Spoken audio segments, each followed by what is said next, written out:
Hello class. So this is going to be another video tutorial on doodling. It's going to be my last one for our class. And I decided to switch back to my iPhone to give it one more try. And part of the reason is because I started looking at some recordings on YouTube. And I said, I'm going to try it one more time and see if I can get a better recording. So please bear with me. So this week we're going to be doodling letter forms, okay? And I thought about other things to doodle, like faces and stuff. I thought, you guys are graphic designers, and it's good for you to learn how or get used to drawing letters. And I've given you several assignments, a couple projects where letters, where you have to draw your text. That little meowing in the background is my cat.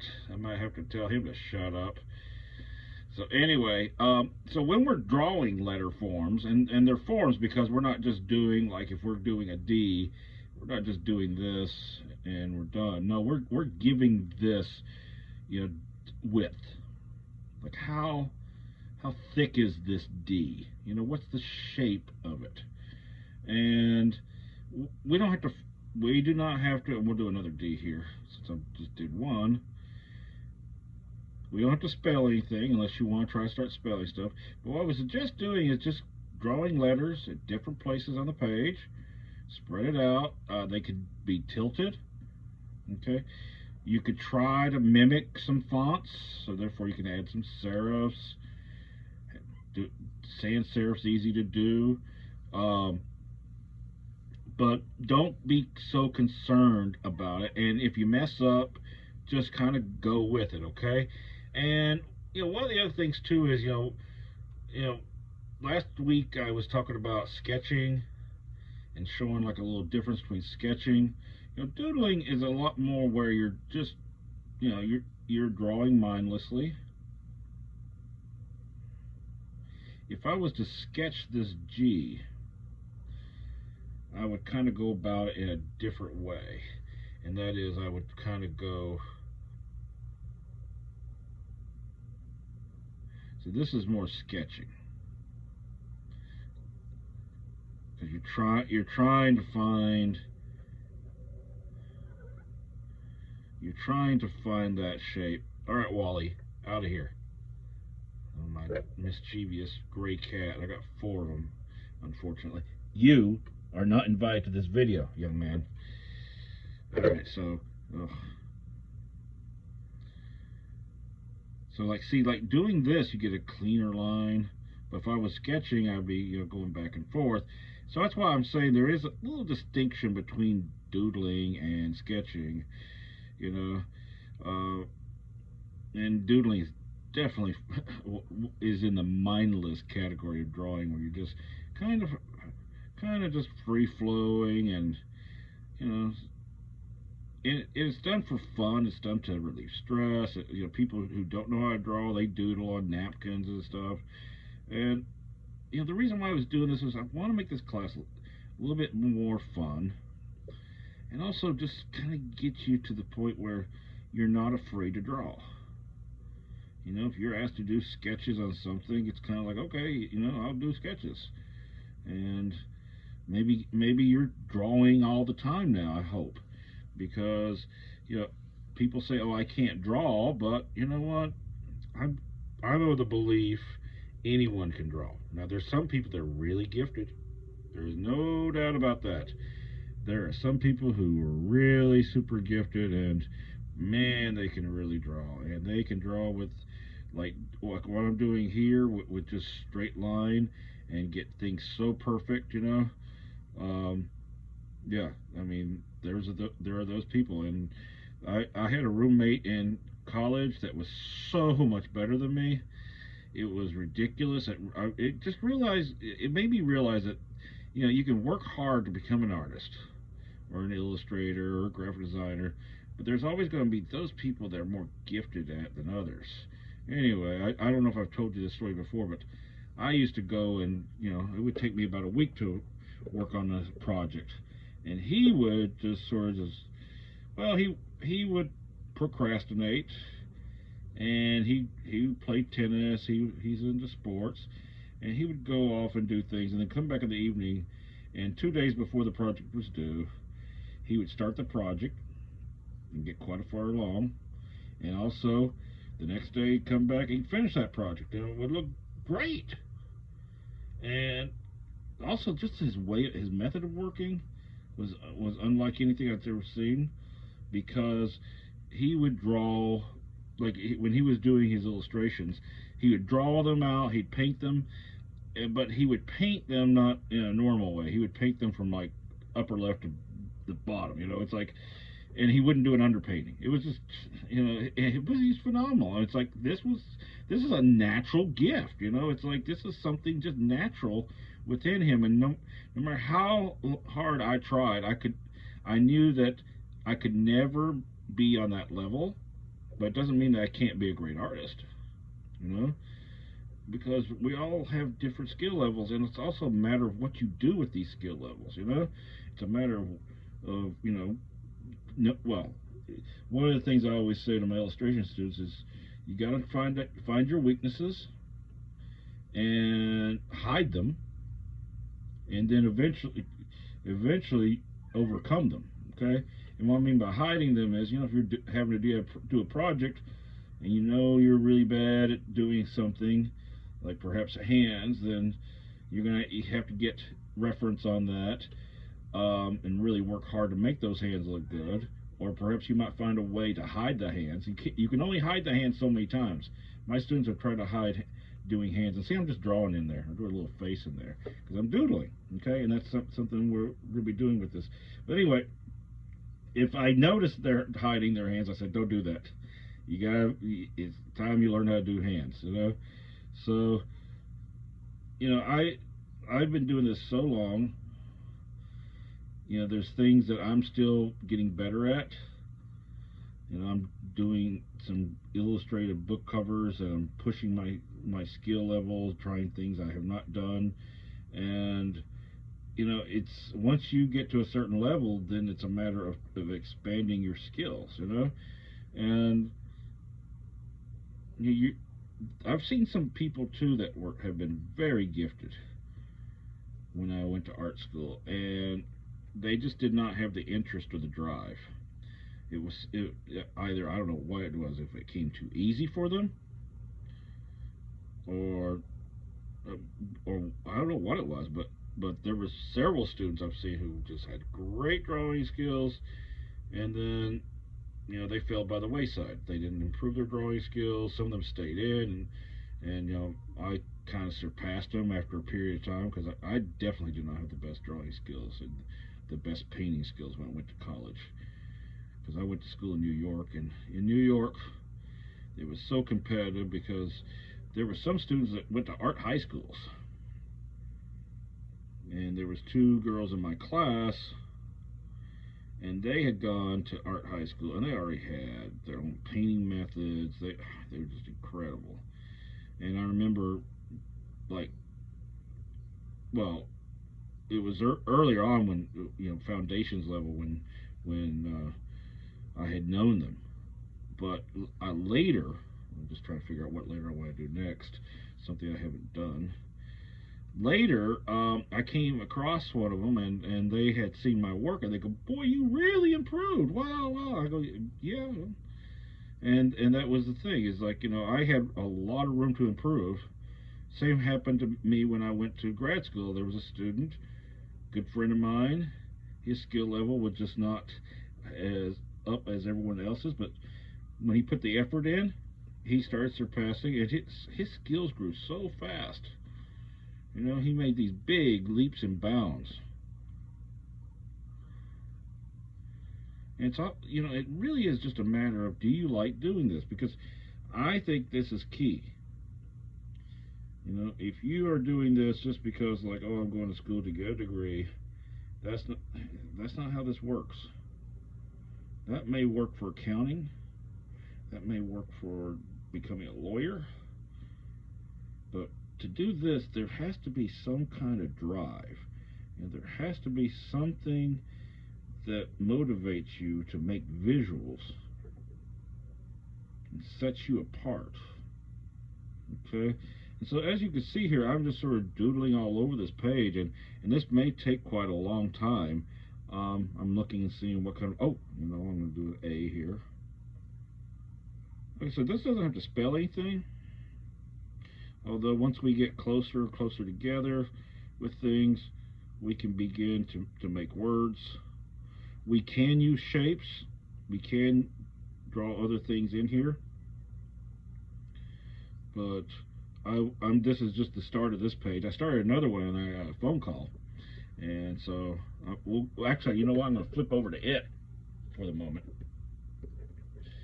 Because one of the things I would like for you to try to do, if possible, is start this and then come back to it. Okay? Start it, come back to it. We're only going to be doing one page. And if you start it, as soon as you get the assignment and go, okay, well, I'm going to start laying down some letters and then come back, it's kind of interesting because you start to see things that you don't see when you're just working on it, okay? You start to try new things. And see, I'm just trying some things here of interlocking shapes.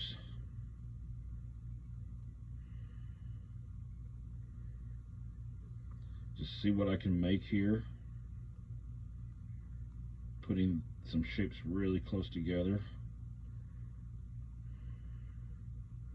And I'll show you more towards my end result of this page. I totally filled up. I didn't totally fill it up because there are some areas, but I kind of like it where it's got some negative space, and I may completely fill it up, but you know, I'm trying to get you guys just to fill up as much as possible and just have fun with this.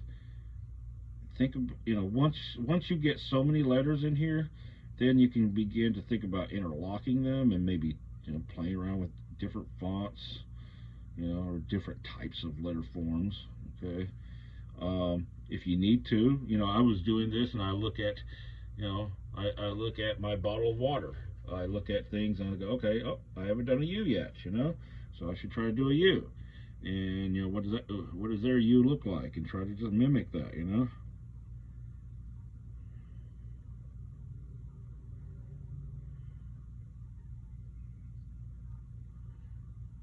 The one thing I was definitely having problems with was an X, and I'm going to try another X here. I think this one should come out much better. Yeah, I was trying ones with some serifs.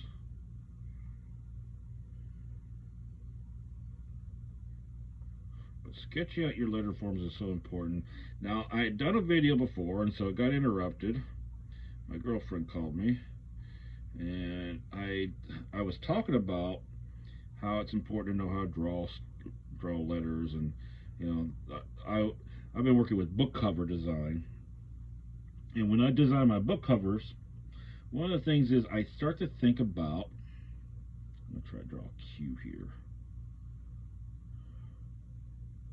One of the things I'll draw out some of the text, and then I'll look at it and I go, you know, I wonder if I could find a font like that, and if I can't find a font, then I just go in and create the text. Especially I was doing text that was supposed to be for a neon sign. I'm sure there's plenty of neon lettering, but you know, I knew exactly what I wanted my text to look like, and so I drew it all out. I had my rough sketch. I took it into Procreate, worked on my iPad, drew it out better, and let's see here, what's the next font? Anyway, once I drew it out, I took that and put it into Illustrator, and then just refined those letter forms. And I did that with another thing I had posted. You might see it if you follow me on Instagram, or if you take a look at my Instagram page. I did one that I just posted recently. I've done it a couple of months ago, called Jack of Shadows, which is kind of a fantasy science fiction book. And now I'm just going to draw some shapes in here in between and see what we come up with. But anyway, for the title, I had something specific in mind, and I looked, could not find a font I liked. I said, you know what, I'm going to design the font for this. And it looks so much better now. I designed the font for just jack of shadows. I didn't do it for other things, but you know, it it takes a little while, but you get a much better look in the end depending on what you're going for. If you can actually design your own text and maybe even eventually get into designing fonts. You know? But yeah, I mean, one of the things is with this assignment is we're just kind of playing around here, thinking about how these things can interlock. Okay, thinking about trying to do a strange S shape, perhaps. Yeah.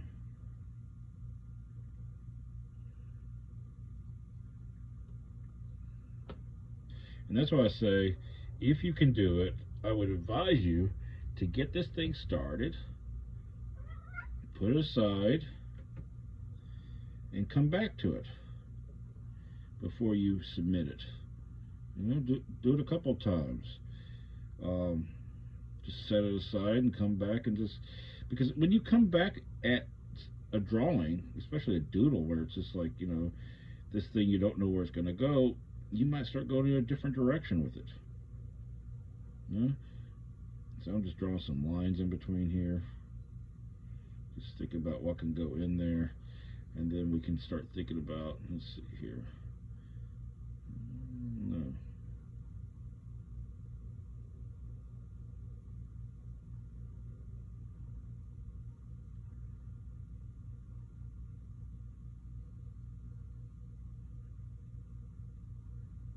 Do a D form here. So anyway, this is what we're going to be doing for our final doodling exercise, okay? And just seeing, you know, it's more like almost like graffiti in some respects. But you know, by having things where you can just sort of play around with where things are located, so that you don't have to work from top left to top right, you can just sort of kind of jump around and see where things will take you. I'll make this odd shaped kind of stylized V like that, you know. Maybe I can do another M inside this M.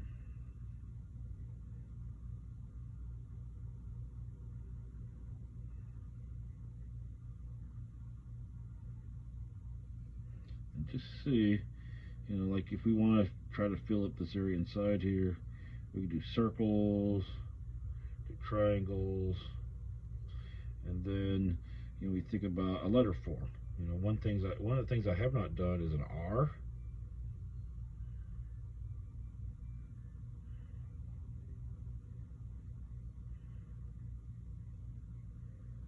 Okay, do a dot so it looks like a mister. Let's see, what other letter forms have I not done here? Looking around here, maybe we could do something. See, I like to look at this, and I like to think in terms of, okay, what can fit in there? You know, what would fit in there really well? You know, once I get enough going on in here. So I'm just looking around here for a moment, and I'm thinking to myself, you know, what would be a good letter form to fit in here? Maybe it doesn't have to be perfect now.